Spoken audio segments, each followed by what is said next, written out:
Hello, my friends, and welcome back. Thank you very much for being with me again today.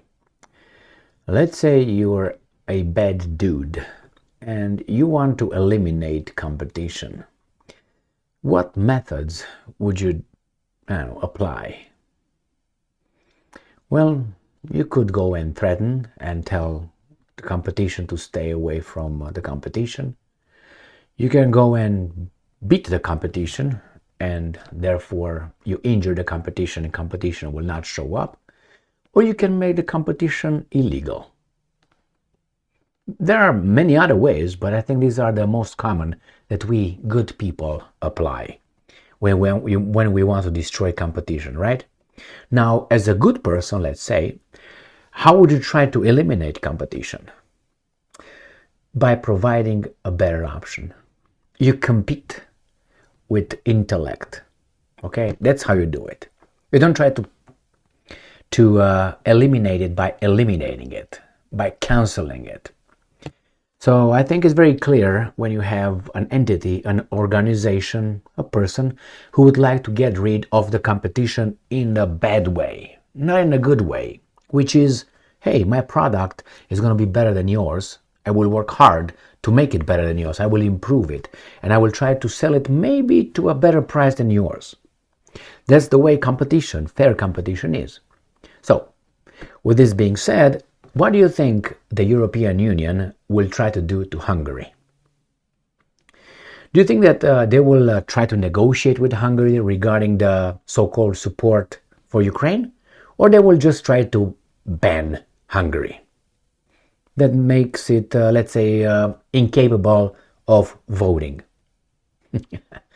Well, you guessed it, because the European Union is not good. They will try to make it impossible for Hungary to veto the future votes. They will say, okay, you will not vote, Hungary. We're going to find something, you will not vote. I don't know if you remember when there were some countries having problems with sanctions on Russia. In a year, almost, I think more than a year ago. And it was the Italian prime minister he used to be. I can't remember his name right now, but I will look him up. And he said he's not anymore. He's not the prime minister. He's out. And he said that before Giorgia Meloni won, and he said that maybe we should change in the European Union the way that countries vote. You know, they have to have unanimity. So that means all the countries in the European Union have to agree to a policy. For instance, in this case, provide weapons to Ukraine or expand the members. So that would be unanimity. Now, that was made for a reason. That, you allow to everybody to reach a consensus. If there is not a consensus, then the policy would not be voted or pass and implemented. But they do it like bad people do. They change the rules in the middle of the game, only for that particular situation, because the rule cannot be applied towards them in the future when it want to work against their interest. So let me show what the European Union tries to do with Hungary. Hungary left the room, Viktor Orban, during the vote about opening negotiations with Ukraine towards their accession to or at least trying to be part of the European Union, which I don't think they will ever be. But not because Hungary is bad. I think Ukraine is not there. And I would also say that I think it's maybe better for Ukraine not to be in the European Union. It doesn't mean that automatically they will be under Russian Union. But I don't think the European Union is a good place to be. I think it's actually a self-incarceration. You're going to eat better, but you're going to be incarcerated. So let me show you. I have two articles. Obviously, they come from the bad Russians, but I don't care. I reach the same conclusion regarding the European Union. So regarding the Italian prime minister, he said that maybe we should change the rule and make it a majority, not a consensus. So therefore, certain countries will not have that much power. The little countries don't have that much power. That's exactly what a politician in Ukraine said, the same thing. Maybe these guys will not listen to Ukraine, to Hungary and other small countries. The big countries will make the determination in the European Union. So wait, I thought they were all equal. You know they were not. So let me show you these two articles here. Let's start first with the Sputnik one. European Union, right, may strip Hungary of voting rights in bid to force Ukraine funds. Viktor Orban, right there, he said that, well, it's okay. You guys fooled us. He said, we don't want to participate. We don't want to be part of the garbage with the negotiations with Ukraine, but we can veto it 75 more times. So if we want to really stop Ukraine for being a member, we can do it 75 more time, he said, legitimately. So it's not like false. No, they will have more opportunities to veto it, to say no, legally. Therefore, Hungary is already asking for the rest of what, $15 billion that the European Union held from Hungary. So Hungary has about 75 more times to blackmail the European Union. So these guys are going to say, yeah, you think so? We're going to make it illegal for you. And I'm going to show you more examples when, banning the opposition works just fine when we don't like whoever was almost elected or in the process of being elected. Let me show these articles and I'm going to give you concrete examples where the free world, when they don't like something, they will make it illegal or ban you. Therefore, you can't compete. You cannot compete. So, European Union member states are weighing the possibility of revoking Hungary's voting rights as a strategic move to secure the agreement on the allocation of funds to Ukraine, according to sources cited by the Financial Times. Insiders have revealed that European Union officials are contemplating the application of Article 7 of 2007 European Union Treaty that empowers the Union to suspend the member countries' voting privileges in response to privileges. I thought they were rights in response to violations of European legislation. All right, so that's one. Let's go to the next one. Russia Today: EU could stop Hungary voting on Ukraine. Financial Times says. The activation of Article 7 was reportedly floated after Budapest blocked a massive financial support package for Kiev. The possibility of Hungary temporarily forfeiting its voting rights within the European Union is reportedly being considered, the Financial Times has claimed. This development comes after heightened discussions, especially after Budapest opposed a €50 billion, $54 billion, 4-year financial aid package for Ukraine. Financial aid means weapons, not only band-aids and dildos. No. During the last Thursday summit. So they will try to make it illegal. Now, do you remember a guy called Donald Trump? They tried to do the same thing to the guy.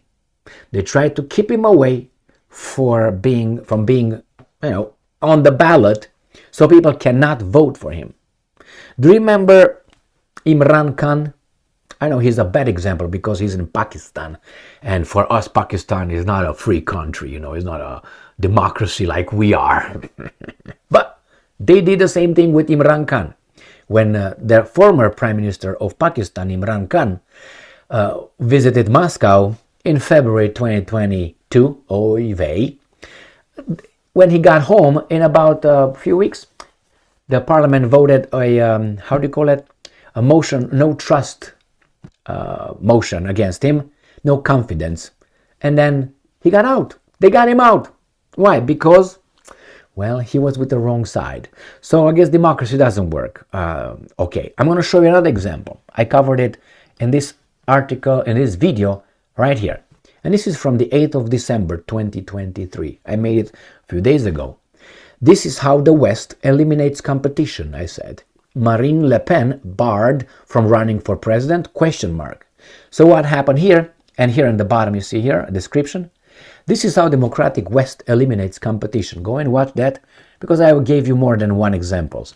They want to block Marine Le Pen from running for president, the same with Trump and Alternative for Deutschland in Germany. They want to make it illegal. They are at the first step. You are somehow, breaking some little policy over there. We're going to put Article 7, not 5, 7.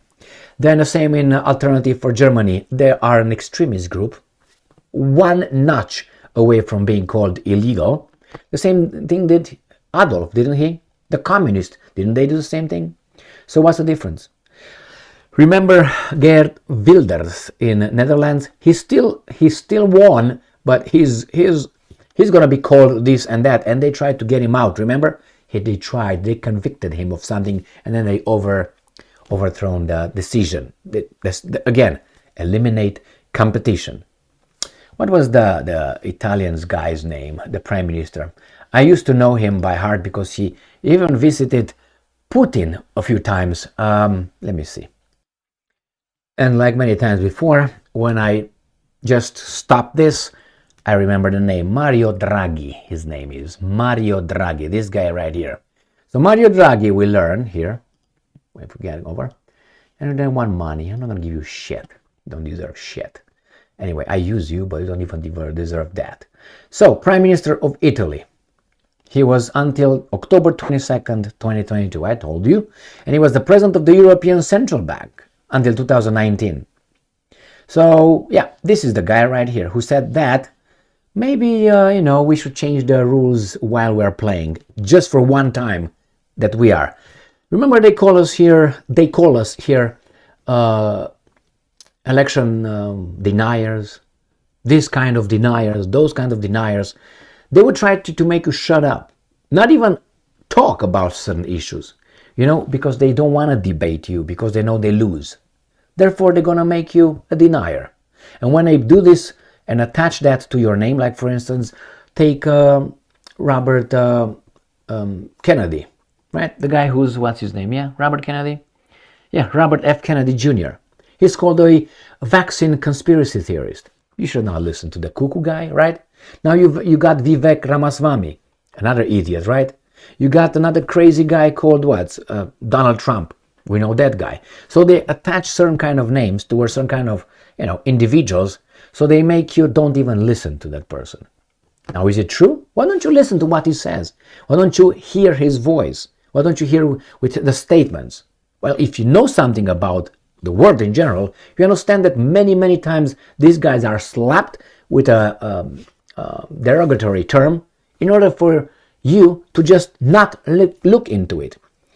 I would like you to listen to each and every person that is made as being good and made as being bad, and learn what they said and what they did, not only from the angle of the winners, but also from the angle of the losers, that when they lost. Like, for instance, the Second World War.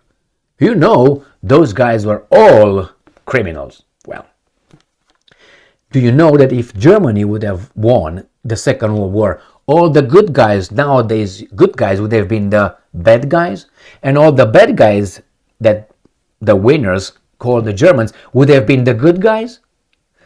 Just miraculously, that would have happened. So it's not really about the truth. It's really about who wins. So right now, Draghi wanted to get rid of the little countries, including Hungary. Right now, they try to do the same thing. The same thing with Trump, Imran Khan, Wilders, Alternative for Deutschland, and many others, Marine Le Pen, many others who are rocking their boat. Remember, their boat is not our boat. No. We are down there. This is what we do at our boat. We want to go to the bathroom. And one of us, shut the fuck up, man. And one of us is over there. And that is Great Britain. The guys are out there. Great Britain is the guy with the whip. And we, the little weasel countries from the Al Capone's plantation, are... When they talk about we, it's not we. Only when we are about to be shamed of something, it's we. When it's about a success, it's they and us. Just pay attention, my friends. Draghi is not part of we. Draghi is part of them, or they, or however he identifies as. Thank you very much for being with me again today. Stay strong, stay smart, look for the truth, and be just.